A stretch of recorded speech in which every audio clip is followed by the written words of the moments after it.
If a crisis happens in your family, it's your responsibility like everybody else. If a crisis happens in a family in the church, it's your responsibility too.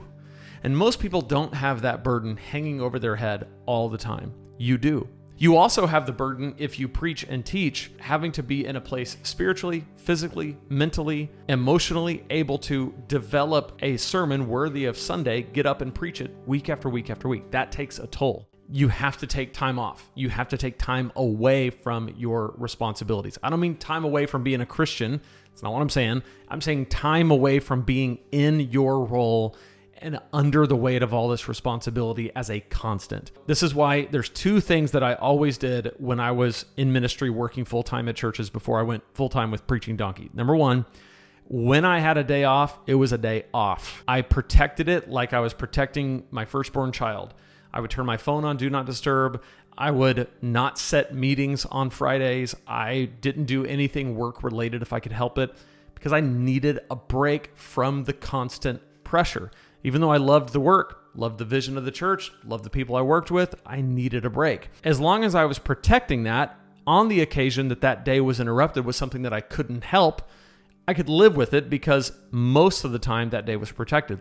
Second thing I did is I took real, actual vacations. I talk about this in my first book. A lot of people, especially pastors, will feel this responsibility to still be completely connected when they're on vacation. They're checking email, they're on Slack, they're checking text, they're calling into meetings. Some people can be very, very attached the entire time they're on vacation. So what happens is you get back from vacation and it didn't do what it was supposed to do. It was supposed to refresh you. It was supposed to energize you. You were supposed to feel a little bit of weight released so that you can come back stronger than you were. And if you just work the whole time, that doesn't happen. So you got to protect vacation. And then you need to take sabbaticals. If your church doesn't have a sabbatical policy, implement one. The thing people don't understand, and maybe I can just advocate for you here, because if this is something that your leadership team doesn't know, then maybe I'll be the one to tell them. You can just show them this video.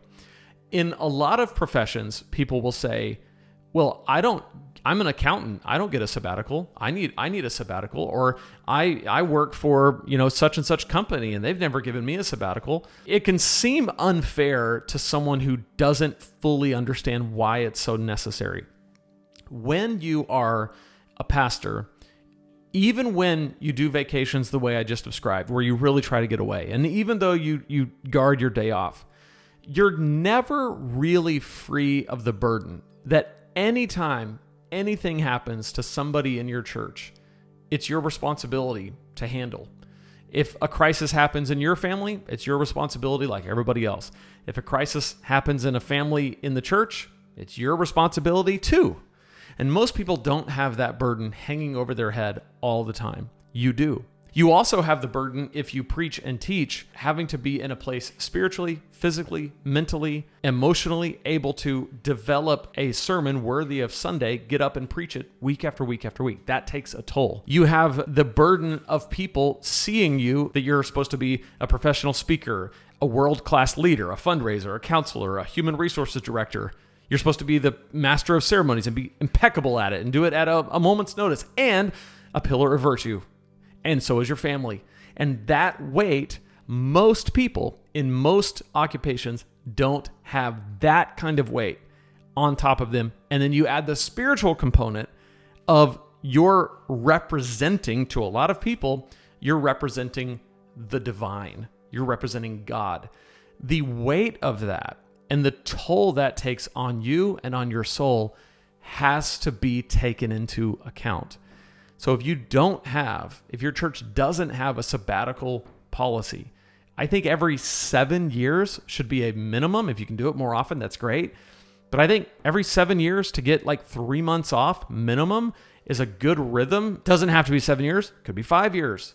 I think at the very most, if you're doing 10 years, that is almost like you might as well not even do it.